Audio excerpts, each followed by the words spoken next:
इसलिए प्रत्येक आबाल वृद्ध गुरु की आराधना कर रहे हैं और मैं भी गुरु की आराधना करने के लिए बैठा हूँ। इसलिए समयाभाव के कारण और समय मिलेगा, क्योंकि गुरु के गुणानुवाद करने के लिए 2 मिनट के लिए आपने माइक सरकाया है। इससे उनके गुणों का हम बखान कैसे कर पाएंगे।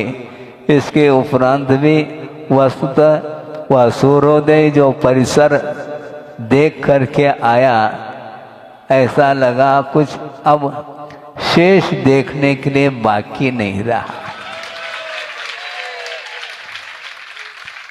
एक श्लोक आ रहा है प्रासंगिक, 2 मिनट में कह करके इस विषय को पूर्ण कर लूं।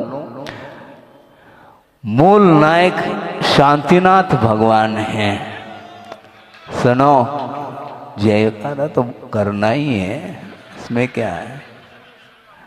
मूल नायक शांतिनाथ भगवान हैं और पंचम काल में एक हुंडासुरपणी का एक दोष माना जाता है। जो भी हो, किंतु वह अनहोनी है। वह ये है, तीर्थंकर 24 होते हैं, बिल्कुल ठीक है। और चक्रवर्ती कितने होते हैं? 12। और कामदेव 24 होते हैं। अब सोचो, शांति, कुंत, अरह, ये तीनों तीर्थंकर पद से भी विभूषित रहे और चक्रवर्ती पद को भी इन्होंने ही संभाला है। और एक कामदेव भी रहे, तो 3 पदों से विभूषित शांतिनाथ भगवान जो सूर्योदय में सूर्य का उदय हो रहा है और वहाँ पर शांतिनाथ भगवान विराजमान हुए हैं, वेदी पर विराजमान आपने कर ली है।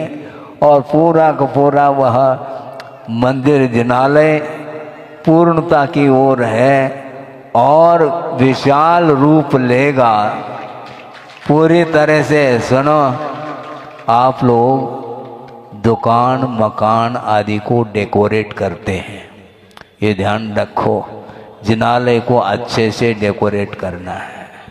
हाँ, भव्यता आएगी, खूब उसमें सुंदरता आएगी। जितना आप सजाना चाहो सजाते चले जाओ, उसके लिए आशीर्वाद है।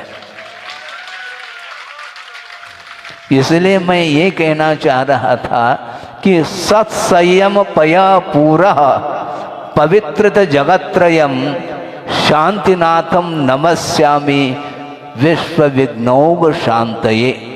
शिवचंद्र आचार्य हुए हैं जिन्होंने ज्ञानार्णव ग्रंथ की रचना की है, जो ध्यान पर ग्रंथ माना जाता है।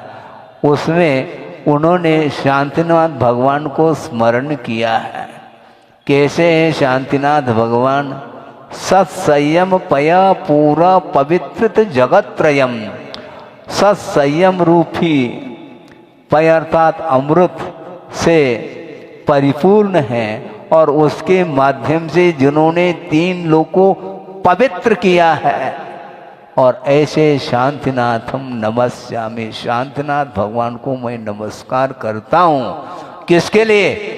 विश्व विघ्नौघ शांतये, समस्त विघ्न के शांति के लिए।